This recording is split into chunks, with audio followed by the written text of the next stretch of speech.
Hello everyone. I'm making this pre-recorded video because the first video I did about the whole HUD situation, it was really choppy and hard to understand, so I'm pre-recording this.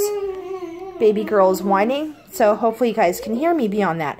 But I'm making this video because I wanted to show you guys the evidence and the proof that we have that Jackson County Housing Authority's claims about his tampering with the smoke detector is wrong. So here we go. If I can get this camera to switch over. Okay, apparently not. So here we go. Now here is the original letter. Hector Rocha, occupancy specialist. Now we don't even know who this dude is. He's not even our caseworker. He's never been to this house. And he wasn't even here during the inspection. But this was a letter that accused us of tampering or removing the smoke detector, claiming that it was missing.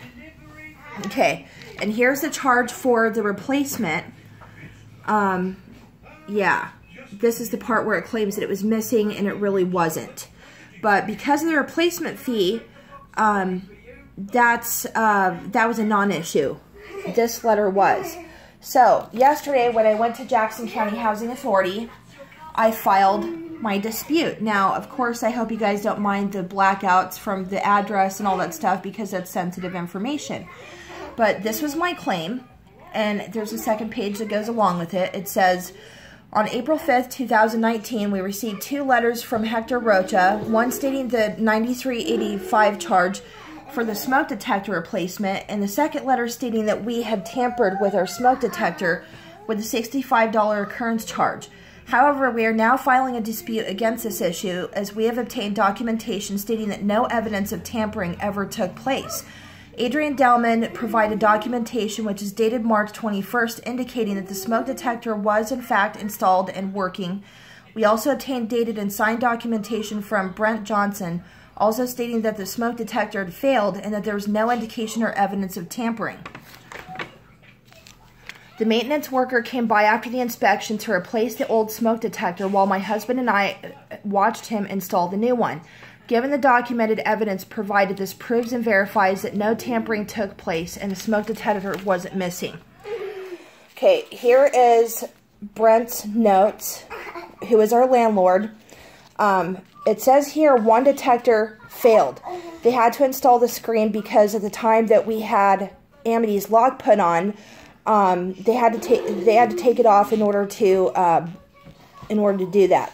So yeah, he may have gotten the smoke detector wrong. There was really only one in our unit, but he accidentally put 2. That's a non-issue. But it was signed right here, dated. Now, Adrian Dellman is our nurse practitioner for maternal child health, and she mostly does home visits. And this is the paper that she documented all of the safety features on, okay? Once again, signed and dated. Now, it shows all of the stuff that she had checked, but the close-up, when it comes to the smoke alarm, labeled no concern, which is electric and battery operated, installed and working. So that was a proof that we had, that we were able to gather, which indicates that nothing happened, okay? And the fact that we have our own personal witnessing account when me and Justin watched the maintenance guy take the new one, take the old one out, sorry, to replace it with a new one, okay? So we are still currently waiting on hearing word back from Jackson County Housing Authority, and we'll see how this goes. But the fact that this Hector Rocha blatantly accused us of something that never happened with no actual supportive claims, no evidence attached to his claim, and we have all the documentation from everybody in an authoritative position who has inspected our smoke detector units. So, with all this evidence compiled to dispute this claim, I wouldn't be surprised if they waive the $65 charge and makes that charge go away. Now, we are still willing to pay the $93.85 because, of course, a new installment was put in. And that's fine, because they had to do that anyway. But as far as the $65 charge and the accusation that we had tampered with it, I'm hoping they make it go away, and I'm also hoping that this Hector guy either gets reprimanded or he loses his job. So I will make another video as news develops, and I hope you all have a good day. Bye.